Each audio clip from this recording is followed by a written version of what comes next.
Abstract classes are a list of variables and methods that help you make other classes. To start, we are going to make an abstract class. So for my example is I'm using dog, and what are some values for dog? Let's say dog breed or something, and what action or make our dog do.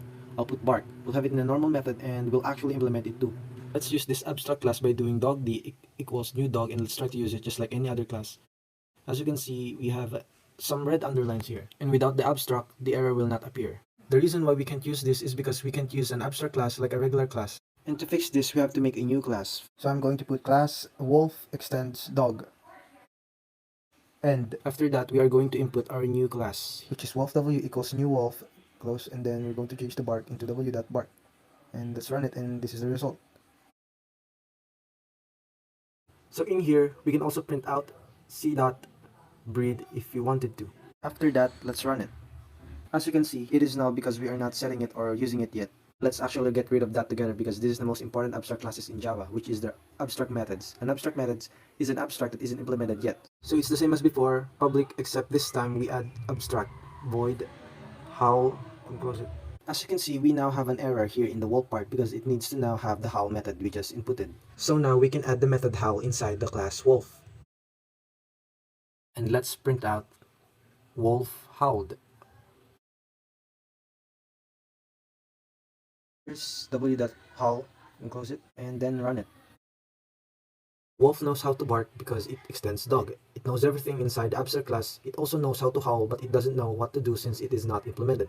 And that's what an abstract method is. It's abstract. It's an idea. It has to have the howl method, but it doesn't know what to do. So that's why we need to implement it, which it just means make the method howl and put code in it, and that's why it works. Also, this code works without an abstract because abstract classes help us organize what should this class be able to do, which this make 100% sure that every single class will have its method. That callouts classes, main classes, preferably main classes, subclasses, and that is all.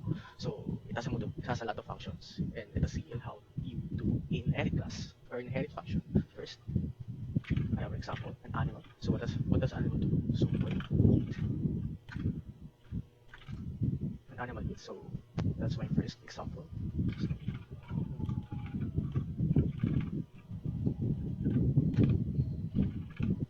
Now, that is the first function of a class or a subclass that can be used later on.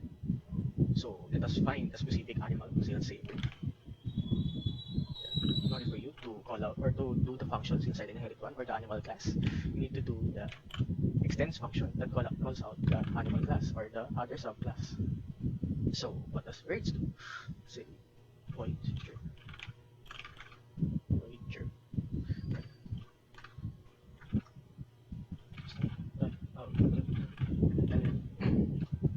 So bird chirps. So let's say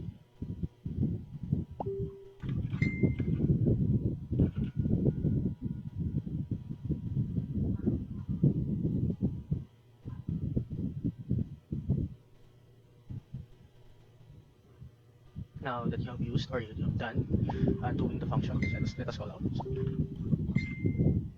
bird B,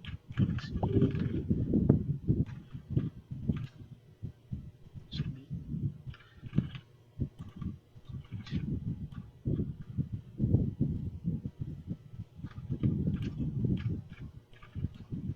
Now you have called all of those subclasses, so let us run it. So you can see that the functions inside the inherit one and inherit two can be called out in the main class or the parent class. So you have now used a single class. So let's start a new one. So for the next one is the multiple inherit. A baby bird can also inherit the functions of the bird. So, what does big bird do? Void.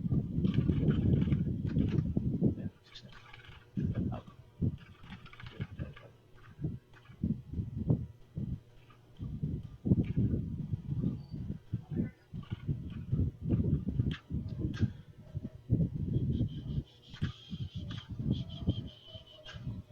So let's call out the baby bird.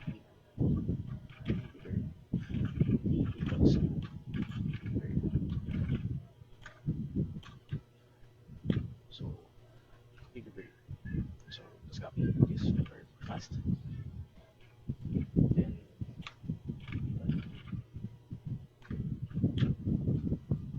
so as you can see, other functions in inherit.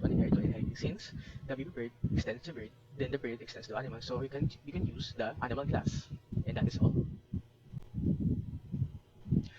What is polymorphism? Polymorphism is a series of functions that can be used to do multiple jobs at the same time. So, not same as the inheritance, but in here we use public void in a way to do, or in a way to use it in all of the subclasses or classes. The next, same as the inheritance, but however, we used the animal, the dog. We called it animal the dog in short for the classes of all subclass of all the animals, and that's how we do polymorphism in a way that at the same time reflects the inheritance. That is all. Thank you. Job a constructor is a similar method that is invoked when an object is created.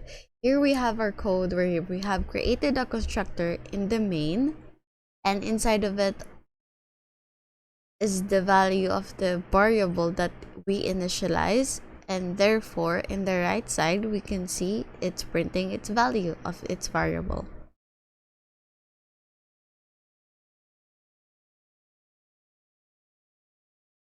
An interface is a fully abstract class.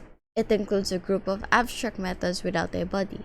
In the code that we have created, an interface naming polygon contains an abstract method in the get area. The rectangle class implements the polygon and provides the implementation of the get area method. And we can see the output has shown of the area of the rectangle.